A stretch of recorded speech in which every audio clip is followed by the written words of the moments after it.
Hello, I'm Stephen and I'd like to talk about the Mundell-Fleming model in macroeconomics. The Mundell-Fleming model was put forward independently by Robert Mundell, a Canadian economist, and Marcus Fleming, a British economist. They didn't work together. It was developed independently, but a lot of the results were put forward by those two economists with the same outcomes and effects.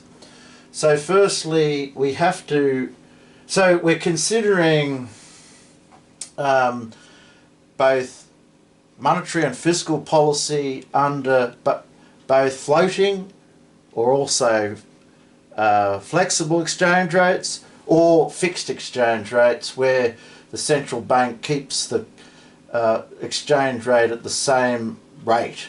So floating exchange rate is supply and demand determines the value of the currency relative to other currencies, and with a fixed exchange rate that doesn't change. But if it does change, the value goes up, it's revaluation. If the value goes down, it's devaluation.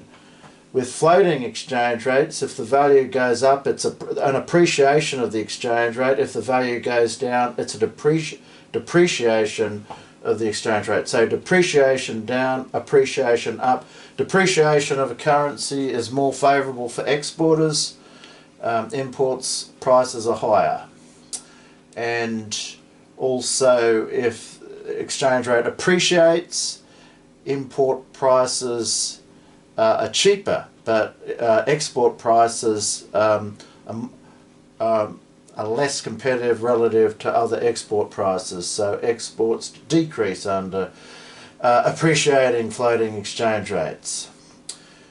So we have to define the goods market with income on the, and all of these balance of payments, money market, they all have, you combine them into one. So IS is upward slope, LM is upward sloping, I should say, and IS is downward sloping. IS is the goods market. So I could have drawn one of these with both LM and IS. We'll start with the goods market. The goods market formula at that locus of points of income and interest rates is national income equals consumption plus investment plus government expenditure plus net exports, exports minus imports. So if you get expansionary fiscal policy, you get an outward shift of the IS curve. If you get a contractionary fiscal policy, you get an inward shift of the IS curve. Any of those factors can change where the IS curve is located. Changes in consumption changes the position of the IS curve, so does investment, so does government expenditure, as I mentioned with fiscal policy. Even net exports can change the position of the IS curve outward or inward. What are some factors that can affect the goods market? When you get lower interest rates, you get increased investment because investors want to invest more in capital stock because interest rates have gone down. Also, the opportunity, when interest rates go down, the opportunity costs for consumers, savers of keeping their money in the bank goes down, so they're more likely to go out and spend if interest rates have declined. Similarly, when interest rates increase, you get less investment, less consumption, and at a lower level of income. So income and interest rates are really important factors in all these markets. I'll get to the others now.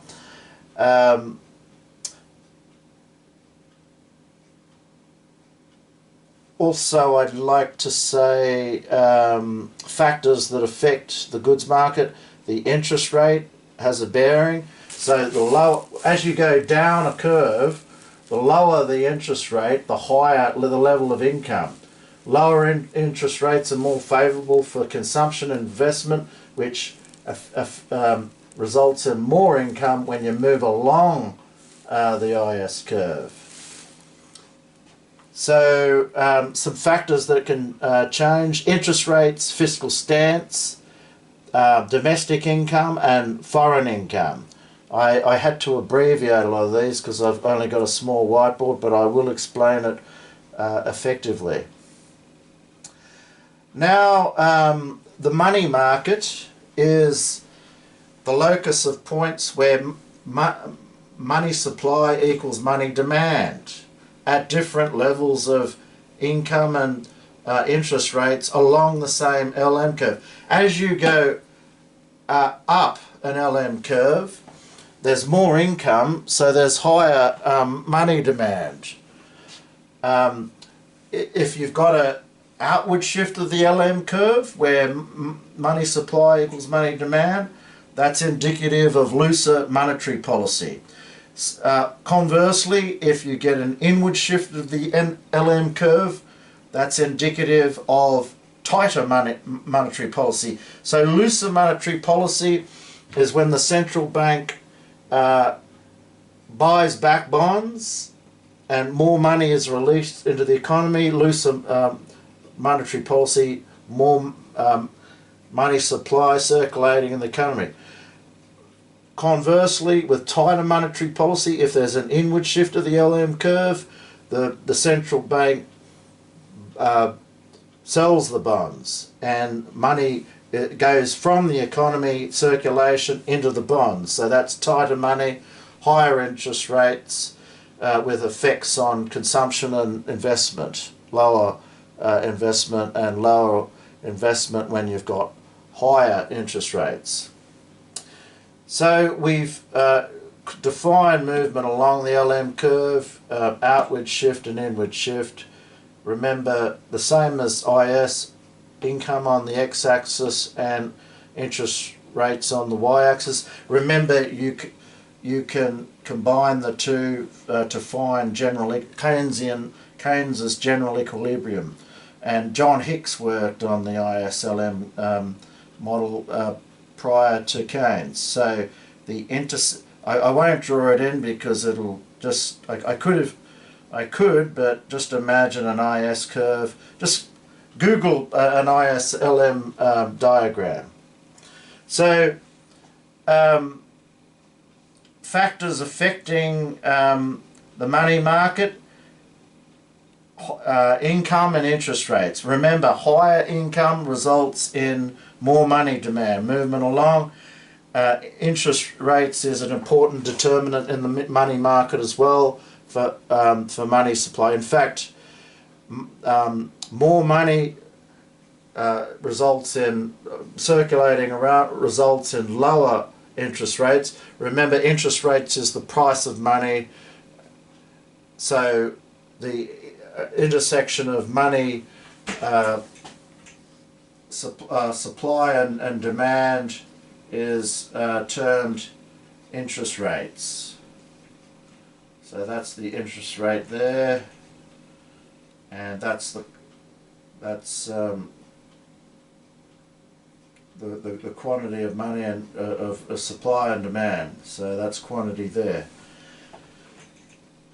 Also, part of the Mundell-Fleming model is the balance of payments. Now, balance of payments is upward sloping, denoted by BP, also with income on the x-axis and interest rates on the y-axis. Why it's upward sloping? Because when interest rates go up relative to the domestic interest rate, relative to the foreign interest rate, that results in either net capital outflow or net capital inflow. If the interest rate is, domestic interest rate is less than foreign interest rate, that means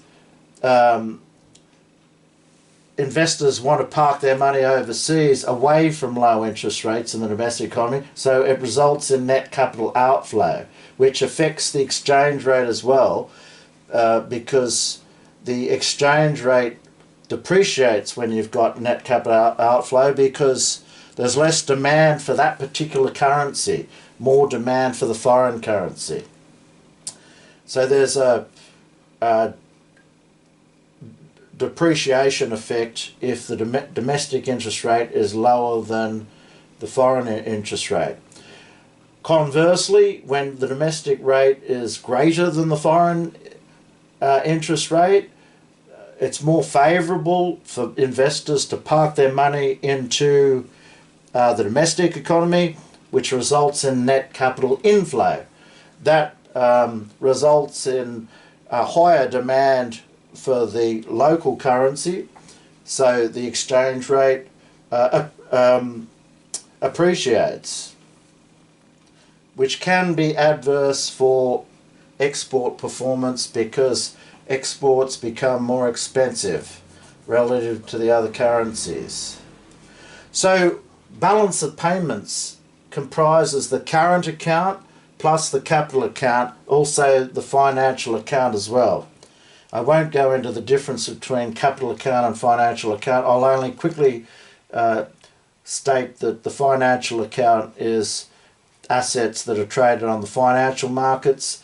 The capital account is assets that aren't traded readily on the financial markets. But the basic formula for balance of payments, it's always equal to zero, and it comprises the addition of the current account plus the capital account. What is the current account? It's exports, imports, net capital, income flows, remittances.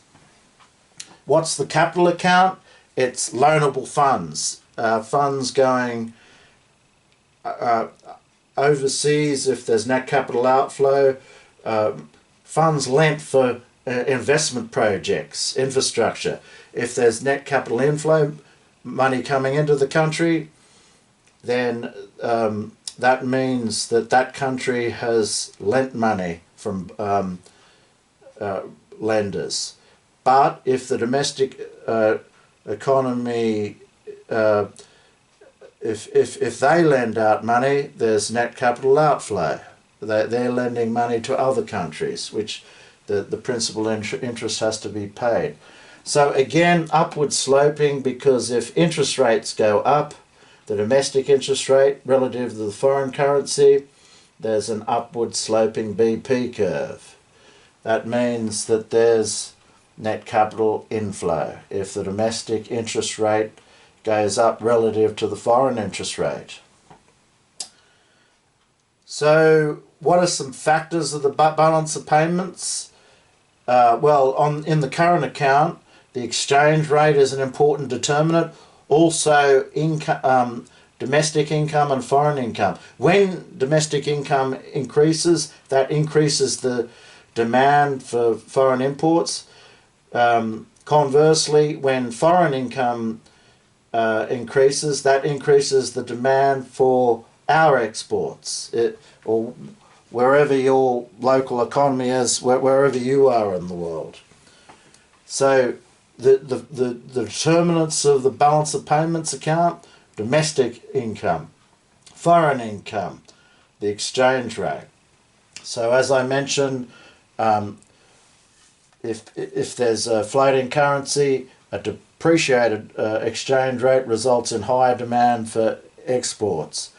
If the exchange rate appreciates, there's lower demand for exports, and there's effect on import prices, as we mentioned as well. So I will just quickly write a complete ISLM model. I haven't got much space here, but LM is upward sloping because as you get higher income, there's more money demand. IS is downward sloping because as interest rate goes down, there's more consumption and investment at higher levels of income, and also your BP is slightly sloping up because of the effect of domestic interest rate and foreign interest rate. So that's the general equilibrium. What terms, Keynes termed the general equilibrium, the intersection of the LM curve and IS curve and BP curve. So I'll flip over the board. Now we're going to consider some examples. Firstly, we'll start with looser monetary policy under floating exchange rates. Okay. Now, what happens when you've got looser monetary policy? Well, the central bank has bought back bonds in the bond market, so money is released into the economy. Firstly, consider the effect on the domestic economy first. Do all these in two steps: domestic economy and effect on balance of payments, and considering the country as an open economy.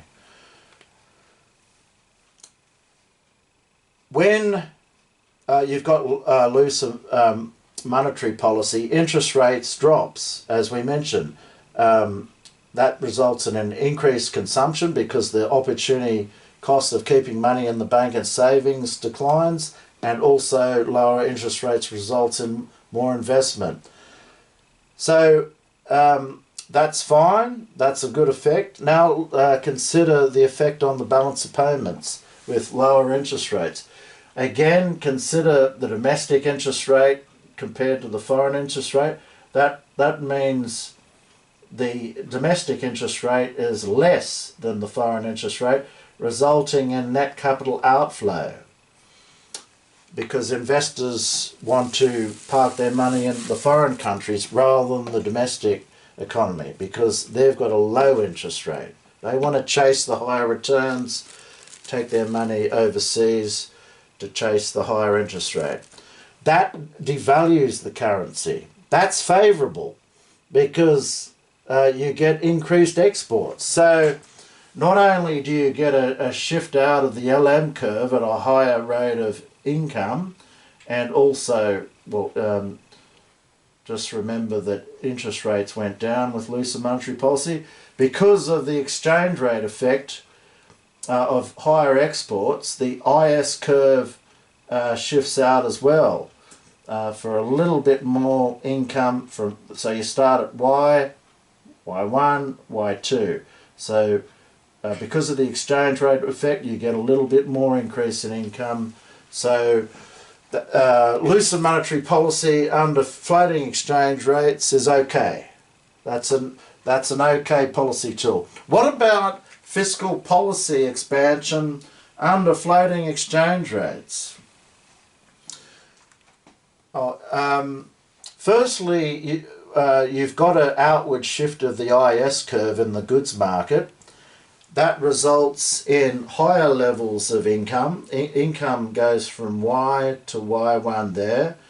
And when you got expansionary fiscal policy, that puts pressure on resources crowding out.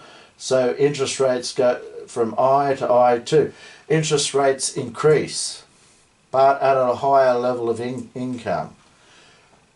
That's favourable. The higher income is favourable. You get a fiscal stimulus, and that flows on into the private sector because of the accelerator effect. The accelerator effect is government effect first and private sector effect second. So that's favourable. However, consider the effect of higher interest rates on the balance of payments in the open economy. Your interest rate, domestic interest rate, is higher than the foreign interest rate. That results in net capital inflow. So what's the exchange rate effect? The exchange rate effect is exchange rate appreciation because money's flowing into your country, net capital inflow, because the interest rate is higher. An appreciation of the exchange rate is unfavourable for export performance, lower exports. So that all that happens is the IS curve shifts back to the same position it started with. Initially it went out, but then it shifted back because of the exchange rate effect. Okay, so you don't choose that policy, fiscal policy under floating exchange rates. You don't choose that one. Now we'll consider fixed exchange rates. Now, what are fixed exchange rates? They are when the central bank wants to keep the same exchange rate at the same level. But if it does change in the long run, we said an upward value is revaluation and a downward value is devaluation. So in a fixed exchange rate setting, the central bank buys their own currency to manage the price of the currency. If they buy the currency, their own currency, they're propping up the value of the currency. If they sell it at their own currency, the price of the fixed exchange rate goes down. So they want to keep the same exchange rate at the same level, but how they do that is by buying and selling their own currency. Back to the assumptions of BP, I also should mention that the assumption of BP, it's supposed to be perfectly horizontal. However, I put it slightly sloped just to help you understand back to the BP. Now, a fixed exchange rate and a looser monetary policy, let's go through the steps here. Firstly, consider the local economy. Remember, an expansionary, a looser monetary policy shifts the LM curve from LM to LM1. So now interest rates dropped with looser monetary policy. The central bank bought back the bonds, and an outward shift of the LM curve results in higher income. Initially it sounds good. Lower interest rates from there to there, resulting in higher consumption, higher investment. But now you've got to consider the exchange rate effect. Remember, this is the confusion. We're talking about fixed exchange rates here. The currency is at the same level. Don't get confused with floating exchange rates. The fixed exchange rates are fixed at the same level. Now, there's pressure. Firstly, let's consider the interest rate. The lower interest rate is lower. The domestic interest rate is lower than the foreign interest rate. So that means investors want to park their money overseas. So there's net capital outflow, NKO. Now, when there's net capital outflow, there's pressure for the central bank to devalue the currency, but they don't want to do that. They want to keep the exchange rate at the same level.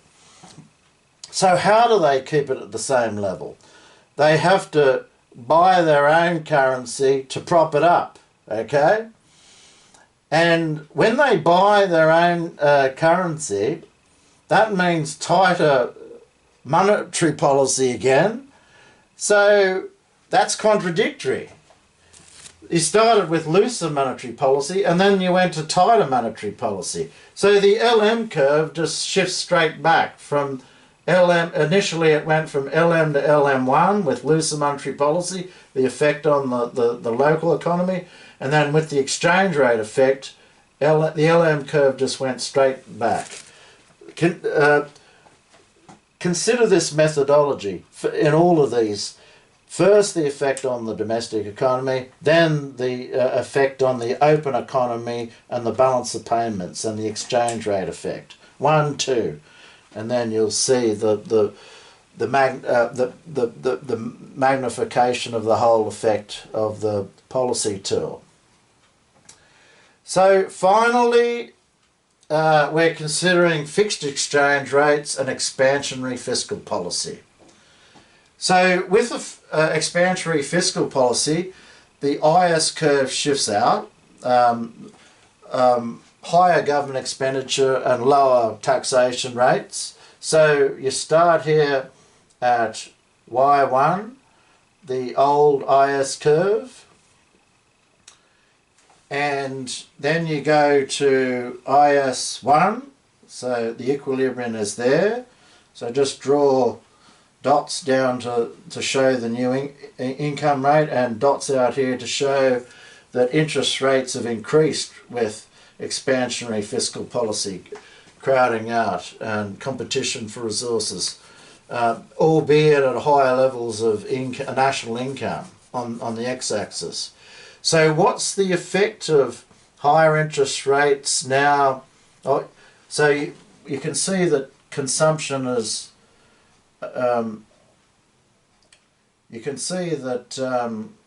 consumption has fallen somewhat, but and that because people want to put their money in the bank, but there's higher levels of income, and that's flowed on into the whole economy with the accelerator effect. There's a fiscal stimulus, a boost, government programs are out there, more employment. So the domestic economy is favourable, even though higher interest rates isn't favourable. Just consider it as a whole. Higher levels of national income is favourable. Now the effect on the balance of payments. Now high interest rates means your domestic interest rate is higher than the foreign interest rate. That means people want to park their money in the local economy, net capital inflow. So that means there's, in a fixed exchange rate regime, pressure to revalue the currency, put it up, but they don't want to do that either. They want to keep the exchange rate fixed. So how do they do that? They sell their own currency to keep it fixed. Now, selling your own currency puts more money out there, looser monetary policy. So that's starting to make sense. Expansionary fiscal policy and looser monetary policy is complementary. So with the looser monetary policy, you get an additional shift of the LM curve just slightly. It goes from LM to LM1, and then a higher level of national income from Y2 to Y3. Okay, so that policy makes sense. So the conclusion is that in a fixed exchange rate regime, expansionary policy, fiscal policy is okay, but if you've got flexible or floating exchange rates, a looser monetary policy is okay, but don't tamper with fiscal policy to try and stimulate the economy in a floating exchange rate setting. So that's about it. It's a little bit complicated at first, the Mundell Fleming model in macroeconomics, but if you do a bit of study on it, study those different settings, step 1, step 2, effect on local domestic economy first, and then effect on the balance of payments, and considering the economy as open economy. I'm Stephen from TEFAT in Sydney, and I hope you've enjoyed this presentation of the Mundell Fleming model in macroeconomics. Bye.